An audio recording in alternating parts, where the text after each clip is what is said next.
Good evening students, आप सभी का स्वागत है आपके अपने YouTube channel maths for academy में। आज हम आपके लिए लेकर आए हैं एडमिशन रिलेटेड यहाँ पर इन्फॉर्मेशन। जो 11th क्लास में नॉन प्लान एडमिशन है कब से शुरू होंगे तो यहाँ पर पूरी डिटेल हम आपको यहाँ पर देंगे। उससे पहले हम आपसे कहना चाहते हैं, अगर आप हमारे साथ अभी तक नहीं हैं यानी कि हमारे चैनल पर नए हैं तो हमारे चैनल को सब्सक्राइब कीजिए और उसके साथ बेल आइकन को जरूर प्रेस करें ताकि आपको आने वाली हर वीडियो की अपडेशन साथ में मिलती रहे। और इस वीडियो के बाद में हम एक वीडियो और आपके सामने लाने वाले हैं, यानी कि जो बच्चों ने अभी 10th का पेपर दिया है और वो यानी कि अपने मार्क्स से संतुष्ट नहीं हैं तो री एग्ज़ाम कितने पेपरों में भरें या ना भरें, वो सारी डिटेल में उस वीडियो में आपको बताने वाला हूँ। तो इसमें हम नॉन प्लान एडमिशन के बारे में बात करेंगे। जिन बच्चों ने यानी कि 10th कर ली है सीबीएसई से और वो 11th में एडमिशन लेना चाह रहे हैं और वो दिल्ली से बाहर के किसी स्कूल में पढ़ रहे हैं या किसी प्राइवेट स्कूल में पढ़ रहे हैं और गवर्नमेंट स्कूल में अगर एडमिशन लेना चाह रहे हैं तो ये उनके लिए इन्फॉर्मेशन है। और जो बच्चे यानी कि किसी रेगुलर स्कूल में पढ़ रहे हैं गवर्नमेंट स्कूल में तो उनके लिए भी एडमिशन शुरू हो गए हैं। कब से शुरू होंगे तो दोनों डिटेल हम यहाँ पर प्लान और नॉन प्लान एडमिशन की पूरी डिटेल हम आपको यहाँ पर देंगे। तो ये सर्कुलर नॉन प्लान का हमारे सामने है, आप यहाँ पर देख सकते हैं। तो सबसे पहले यहाँ पर guidelines for parents of children seeking admission in government school through online module in class 11th under non plan admission. तो मैं इसको ज़्यादा डिटेल में नहीं बताऊंगा आपको, मैं आपको शॉर्ट में इसको बताने की कोशिश करूंगा। जो इसमें मेन पॉइंट्स हैं वही मैं आपको यहाँ पर बताऊंगा। पूरी इसमें प्रोसेस लिखा हुआ है किस तरीके से करना है। तो यहाँ पर सबसे पहले जो ये यहाँ पर आप देख सकते हैं, students who have passed class 10th during the academic session 2020-21 from government aided school under director of education are not eligible to apply for registration. यानी कि जो बच्चे अभी जिन्होंने 10वीं सीबीएसई बोर्ड से किए है और वो डायरेक्टरेट ऑफ एजुकेशन दिल्ली के अंदर गवर्नमेंट एडेड स्कूल में अगर पढ़ते हैं तो उनको रजिस्ट्रेशन करने की आवश्यकता नहीं है। तो सिंपल बात यानी कि वो प्लान एडमिशन में आते हैं, वो डायरेक्ट अपने स्कूल में जाएंगे और अपना एडमिशन करा लेंगे। ठीक है जी। अब दूसरी बात यहाँ पर उनके लिए ये हो गई। दूसरी बात, जो बच्चे आउटसाइडर हैं किसी प्राइवेट स्कूल में पढ़ते हैं या कहीं और पढ़ते हैं तो उनके लिए यहाँ पर ये रजिस्ट्रेशन करने की प्रक्रिया है। कब से शुरू होगी कब तक होगी तो मैं आपको यहाँ पर बता रहा हूँ, तो आप ध्यान से पूरी प्रोसेस यहाँ पर सुनिए। They shall approach their last attended school for further assistance if transfer is required to another government school. अगर आप किसी दिल्ली गवर्नमेंट स्कूल में पढ़ते हैं तो आप अपना जो अटेंडेंस स्कूल जो है उसके हिसाब से आप दूसरे किसी गवर्नमेंट स्कूल में अपना एडमिशन ट्रांसफ़र करा सकते हैं। तो आपको यानी कि न्यू रजिस्ट्रेशन करने की आवश्यकता नहीं होगी। ये प्लान वाले बच्चों के लिए है जो ऑलरेडी गवर्नमेंट स्कूल में या गवर्नमेंट एडेड स्कूल में पढ़ रहे हैं, तो ये उनके लिए था। अभी तक यहाँ पर हम बात करते हैं हम नॉन प्लान एडमिशन की, तो उनके रजिस्ट्रेशन कब से खुल रहे हैं। तो ऑनलाइन रजिस्ट्रेशन ऑफ कैंडिडेट्स यानी कि जो भी कैंडिडेट्स हैं जो आउटसाइडर दिल्ली हैं या प्राइवेट स्कूल में पढ़ रहे हैं तो उनके लिए यहाँ पर रजिस्ट्रेशन ओपन हो चुके हैं। कब से कब तक? 6/8/2021 से शाम 2 बजे से शुरू हुआ है, यानी कि आज की तारीख से शुरू हो चुके हैं और 16/8/2021 तक शाम 5 बजे तक ये रजिस्ट्रेशन चलेंगे।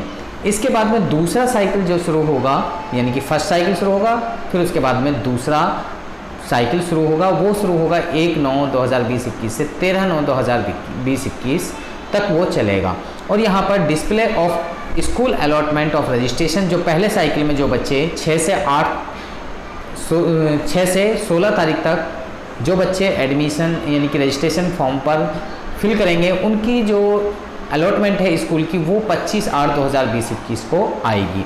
और इसके बाद में डॉक्यूमेंट वेरिफिकेशन कब करना है इनको? Submission verification of document for admission in allotted school. तो 26/8/2021 को आप स्कूल जाएंगे, जो स्कूल आपके लिए अलॉट हुआ है उस स्कूल में आप जाएंगे और उस स्कूल में अपने डॉक्यूमेंट वेरीफाई कराएंगे और 26 से 4 तारीख तक वो चलेगा। दूसरे में यहाँ पर जो स्कूल आपका अलॉट होगा वो होगा 22/9 को, और उसके बाद में 23 तारीख यानी कि नेक्स्ट डे से ही आप जो है अपने डॉक्यूमेंट्स जो आपके हैं वो डॉक्यूमेंट्स लेकर आप अपने जो स्कूल है उसमें लेकर आप जाएंगे। जो आपको अलॉट हुआ है वो चलेगा 23/9/2021 से 30/9 तक, ये सेकंड साइकिल। तो आप कोशिश करिए कि आप फर्स्ट साइकिल में भर दीजिए और आपका नंबर आ जाएगा। अगर आपका नंबर नहीं आता तो आप सेकंड साइकिल में अप्लाई कीजिए तो आपका सेकंड साइकिल में आ जाएगा।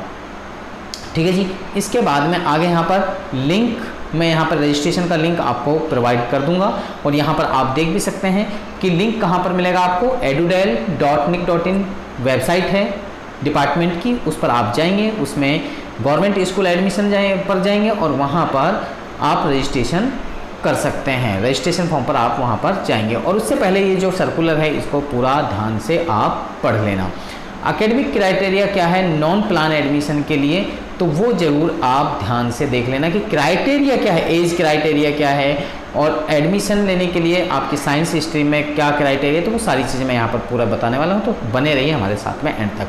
Admission will be granted to those children who fulfill the admission criteria for admission in class 11th issued by circular number this dated 30/7/2021 को जो सर्कुलर आया है ये डेटेड यहाँ पर सर्कुलर नंबर मेंशन है। तो इस सर्कुलर के अंदर अगर आप सारी क्राइटेरिया को फुलफिल करते हैं तो आपका एडमिशन 11th क्लास में हो जाएगा। अब यहाँ पर एज क्राइटेरिया क्या है, एज क्राइटेरिया यानी कि 11th क्लास में एडमिशन के लिए आपकी जो एज है मिनिमम 15 ईयर्स और मैक्सिमम 17 ईयर्स, यानी कि 15 साल से 17 साल के बीच में आपकी उम्र होनी चाहिए। कब, 31/3/2021, ये देखो यहाँ पर गड़बड़ लिख रखा है, थोड़ी सी कटिंग है, 2021 लिखा हुआ है, ये यहाँ पर ये गलती है। 31/3/2021 को आपकी जो एज है वो 15 और 17 के बीच में होनी चाहिए, उससे ज़्यादा ना हो। ठीक है। आगे यहाँ पर ये जो मोटे अक्षरों में लिखा हुआ है तो इसको आप थोड़ा सा और रीड कर लीजिए, मैं थोड़ा सा इसको आपके लिए और बढ़ा देता हूँ। तो यहाँ पर आप देख सकते हैं, however for the current session the competent authority has allowed additional age relaxation up to 1 year at the level of head of school to students who have passed class 10th from any recognized school board and having gap year। अगर यहाँ पर कहीं पर भी आपकी as में कमी या बढ़त आती है तो आपको 1 साल का एज रिलैक्सेशन जो आपका जहाँ आपको अलॉट हुआ स्कूल उसका हेड ऑफ स्कूल जो है आपको यहाँ पर अलाउ कर सकता है। आपको 1 साल का वहाँ पर एज में अगर कोई प्रॉब्लम हो रही है तो आपको वहाँ पर एज रिलैक्सेशन मिल सकता है। तो पूरा आप इसको अच्छे से आप सभी बच्चे पढ़ सकते हैं। इस सर्कुलर का लिंक मैं आपको दे दूंगा, और यहाँ पर कौन कौन सी चीज़ एप्लीकेशन फॉर्म में भरी जाएंगी तो उन चीज़ों को ध्यान से थोड़ा सा आप देख लीजिए, मैं आपको बता देता हूँ। वैसे जिन्होंने 6ठी का, 7वीं का, 8वीं का, 9वीं का ऑलरेडी फॉर्म भर के देख रखा है तो वो यहाँ पर आराम से इस चीज़ को देख सकते हैं। यहाँ पर सबसे पहले पर्सनल डिटेल लाइक नेम यानी कि बच्चे का नाम, फादर नेम, मदर नेम और रेजिडेंशियल एड्रेस, और डिटेल ऑफ लास्ट स्कूल कि आपका लास्ट स्कूल कौन सा था तो वो डिटेल आपके यहाँ पर चाहिए। आधार नंबर आपका चाहिए, बैंक अकाउंट नंबर है तो वो फिल करना है, नहीं है तो आप अकाउंट खुलवा लीजिए क्योंकि गवर्नमेंट स्कूल में आपके लिए बेनिफिट्स मिलते हैं, तो इसलिए आप यहाँ पर बैंक अकाउंट ज़रूर ओपन करवा लीजिए और उसकी डिटेल है तो आप भरिए। Date of birth of child यानी कि जो आपका डेट ऑफ बर्थ का सर्टिफिकेट है तो वो लगा दीजिए। अगर आपके पास में 10th की मार्कशीट अगर आ गई है तो 10th की मार्कशीट आपको लगानी है। Subject studies and marks obtain in the previous class, आपके कौन कौन सब्जेक्ट आपके 10th में थे, मार्क्स आपके कितने रहे प्रीवियस क्लास में, तो वो मार्क्स भी यहाँ पर आप फिल करेंगे। Applicant have to select the stream, और यहाँ पर आपको स्ट्रीम चूज करनी है कि आप किस स्ट्रीम में जाना चाहते हैं, साइंस साइड में या फिर आप कॉमर्स में या फिर ह्यूमैनिटीज़ यानी कि आर्ट साइड में जाना चाहते हैं, किस में जाना चाहते हैं तो वो वहाँ पर आप करेंगे।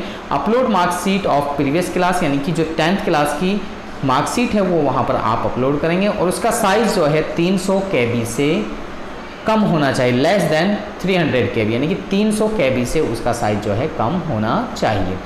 ठीक है जी, ये डिटेल आपकी हो गई। आप सारी चीज़ें यहाँ पर देख सकते हैं, पढ़ सकते हैं। बाकी चीज़ें मैं आपको मोटी मोटी चीज़ें यहाँ पर बता रहा हूँ। All the applicants are hereby instructed to complete the both of the steps registration process else their application will be cancelled. यहाँ पर इसमें आपके लिए 2 स्टेप्स होंगे। पहला जनरल इंस्ट्रक्शंस यानी कि जो जनरल इन्फॉर्मेशन है वो आपने भरनी है। इसके बाद में आपसे जो प्रीवियस क्लास के बारे में जो रिलेटेड जो क्वेश्चंस हैं, जो फुलफिलमेंट वहाँ पर भरनी है। फॉर्म में जो चीज़ें दी गई हैं वो सारी आपने फिल करनी है। तो यानी कि 2 स्टेप्स वहाँ पर पूरे करने हैं। उसके बाद में सबमिट का ऑप्शन आएगा, तब तक वो सबमिट नहीं होगा तो ऊपर लिखा आएगा सबमिट के बाद में your application has been submitted. अगर वो नहीं आता है तो यानी कि आपका कंप्लीट नहीं हुआ है। अगर आपको डाउट रहता है कि आपने सबमिट कर दिया लेकिन हमारे पास में वो नहीं आया है इस तरीके का मैसेज, तो आप क्या करें, उसमें आप यानी कि अपना दोबारा से चेक भी कर सकते हैं। तो उसकी डिटेल ऑलरेडी मैं वहाँ पर आपको बताऊँगा। आगे यहाँ पर to the applicant as per schedule given below, morning general shift में आप हेल्प डेस्क वहाँ पर स्कूलों में हैं, तो आप वहाँ पर जाकर सुबह वाली शिफ्ट में या जनरल शिफ्ट में 9 से 12 और इवनिंग शिफ्ट में 1:30 से 4:30 बजे तक आप वहाँ जाकर पता कर सकते हैं। और सेंट्रलाइज्ड हेल्पलाइन नंबर है 1800116888 और दूसरा 10580। ये सुबह 7 से 7:30 से शाम 7 बजे तक अवेलेबल रहते हैं। इस पर भी आप कॉल कर पूरी डिटेल ले सकते हैं। वैसे इन्फॉर्मेशन यही है जो मैंने आपको आपके सामने यहाँ पर दी है। अगर आपका कोई भी सवाल है तो आप इन नंबर्स पर जाकर और भी पूरी डिटेल ले सकते हैं, अगर आपका कोई भी क्वेश्चंस रिलेटेड रहता है तो यहाँ पर ये सारी डिटेल्स और दी गई हैं।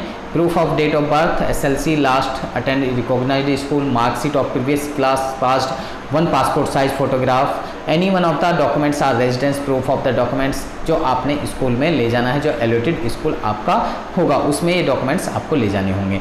राशन कार्ड हो तो वो ले जाएं, या फिर उसके लिए वो भी ना हो तो domicile certificate of the child जिसमें वो एड्रेस हो वो लेके जाएं, या फिर वोटर ID कार्ड हो पेरेंट्स का वो लेके जा सकते हैं, इलेक्ट्रिसिटी बिल हो पेरेंट्स के नाम वो लेके जा सकते हैं, बैंक पासबुक हो वो भी लेके जा सकते हैं, आधार नंबर हो, आधार कार्ड हो मम्मी का, पापा का या खुद का तो उसमें भी एड्रेस है तो वो भी चलेगा, पासपोर्ट हो उसमें भी चलेगा। तो यानी कि ये सारी की सारी चीज़ें चलेंगी। सर्टिफिकेट ऑफ कास्ट अगर आपके पास में SC ST OBC का तो वो भी आप प्रोवाइड कर सकते हैं। सर्टिफिकेट ऑफ डिसेबिलिटी का आपके पास में है, दिव्यांग स्टूडेंट आप हैं तो वो सर्टिफिकेट भी आप ज़रूर ले जाएँ तो आपके लिए बेनिफिट मिलेगा उसका।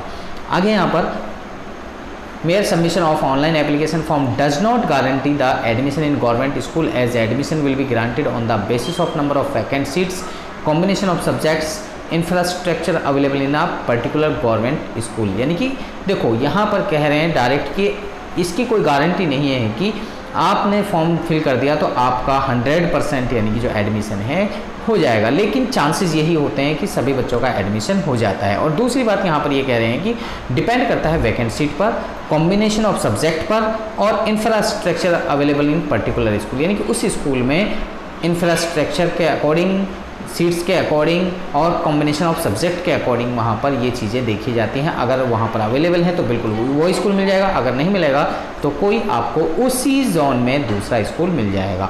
तो ये ज़्यादातर आपको उसी जोन में स्कूल मिल जाते हैं। ठीक है जी। तो यहाँ पर और भी चीज़ें लिखी हुई हैं। All the applicants are hereby directed to complete 2 steps process of registration else their application will not be considered for allotment of school. अगर कोई भी बच्चा जो है 2 स्टेप्स पूरे नहीं करता है तो उसका जो एप्लीकेशन फॉर्म है यानी कि वो ऑलरेडी पहले से ही एक्सेप्ट नहीं किया जाएगा, कंसिडर नहीं किया जाएगा, तो यानी कि वो कैंसिल हो जाएगा। तो इसलिए आपको दोनों स्टेप्स कंप्लीट फिल करने हैं। आगे यहाँ पर और डिटेल में आपको बताता हूँ। अब यहाँ पर बात आती है pro forma of applicant for seeking age relaxation. अगर किसी बच्चे को एज रिलैक्सेशन चाहिए तो ये फॉर्म फिल करना होगा, ये फॉर्म फिल करना होगा ये वाला। ठीक है जी। अगर आप यहाँ पर admission criteria for class 11th in government school 2021-22 में एज, यहाँ पर ये क्राइटेरिया क्या है एडमिशन लेने के लिए, तो ये चीज़ बहुत इंपॉर्टेंट है, आप ध्यान से सुन लीजिए। अगर आप साइंस साइड लेना चाहते हैं तो आपकी एग्रीगेट पास परसेंटेज जो है वो कितनी होनी चाहिए, यानी कि टोटल जो परसेंटेज है वो आपकी 55% यानी कि 55% होनी चाहिए, 55% होनी चाहिए। और फिर आपको इसके साथ में आपकी इंग्लिश में 50%, मैथ में 50% और साइंस में भी 50% होनी चाहिए, तब आपको साइंस विद मैथ मिलेगा।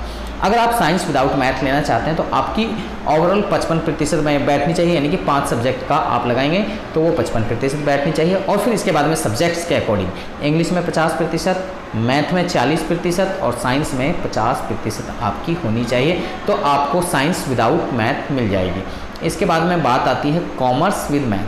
कॉमर्स विद मैथ में आपकी 50% यानी कि आपकी जो है ओवरऑल होनी चाहिए, इंग्लिश में 45 मैथ में 50 और सोशल साइंस में आपकी 45 होनी चाहिए कॉमर्स विद मैथ के लिए। ठीक है जी। अब कॉमर्स विदाउट मैथ है तो उसके लिए आपके पास में 50% आपकी ओवरऑल होनी चाहिए, 45 हिंदी और इंग्लिश में होनी चाहिए और सोशल साइंस में आपके लिए 45% मार्क्स होने चाहिए, यानी कि हिंदी, इंग्लिश और सोशल साइंस में आपको 45 मार्क्स आपके होने चाहिए, तो आपको कॉमर्स विदाउट मैथ मिल जाएगी।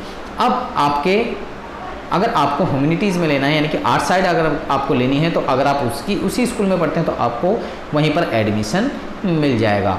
ठीक है जी। अगर आप इकोनॉमिक्स लेना चाहते हैं तो आपके पास में जो यहाँ पर for giving economics as a subject a student must have at least 45 in aggregate, कम से कम अगर आपको इकोनॉमिक्स लेनी है तो 45% आपके मार्क्स होने चाहिए, तब आपको इकोनॉमिक्स मिलेगी। अगर आप मैथमेटिक्स एज ए सब्जेक्ट लेना चाहते हैं, students must have scored at least 50% marks in standard mathematics या बेसिक मैथमेटिक्स। ठीक है, तो मैथमेटिक्स में आपके 50 मार्क्स होने चाहिए, तो आपको आर्ट साइड में मैथ मिल जाएगी। तो यहाँ पर आगे not admission in humanities is not be denied to one student who have been declared pass in class 10th examination. अगर आपने किसी स्कूल से 10th की है तो आपको 11th में एडमिशन 101% मिल जाएगा, आपको वो स्कूल एडमिशन के लिए मना नहीं कर सकता। ठीक है जी। आगे यहाँ पर एज रिलैक्सेशन के लिए 5% छूट है। किस कैंडिडेट के लिए? SC ST और OBC में अगर आप आते हैं, माइनॉरिटी में आते हैं, तो आपके लिए, या फिर कश्मीरी है, माइग्रेंट हैं, those student having first second third position national games में अगर आप फर्स्ट सेकंड थर्ड पोजीशन लेके आए हैं तो उनमें से इन कैंडिडेट्स के लिए 5% की एज रिलैक्सेशन मिल जाएगी। ठीक है जी। और स्टूडेंट्स जो स्पेशली एबल्ड स्टूडेंट्स होते हैं तो उनके लिए भी 5% की यहाँ पर एज रिलैक्सेशन मिल जाएगी, जो हेड ऑफ स्कूल आपको प्रोवाइड करेगा। ठीक है जी। ये सारी इन्फॉर्मेशन आपको मैंने दे दी है, एडमिशन से रिलेटेड जो भी इन्फॉर्मेशन है आपको मैंने यहाँ पर दे दी है। तो मुझे लगता है कि अगर आपको ये इन्फॉर्मेशन अच्छी लगी है तो आप हमारी वीडियो को लाइक करें, शेयर करें, कमेंट करें। इसके साथ में अगर आप अभी तक हमारे चैनल पर नए हैं तो हमारे चैनल को सब्सक्राइब कीजिए और उसके साथ बेल आइकन को जरूर प्रेस करें, ताकि आपको आने वाली हर वीडियो के अपडेशन साथ के साथ में मिलती रहे। तो आप सब बच्चों का इस वीडियो को देखने के लिए धन्यवाद।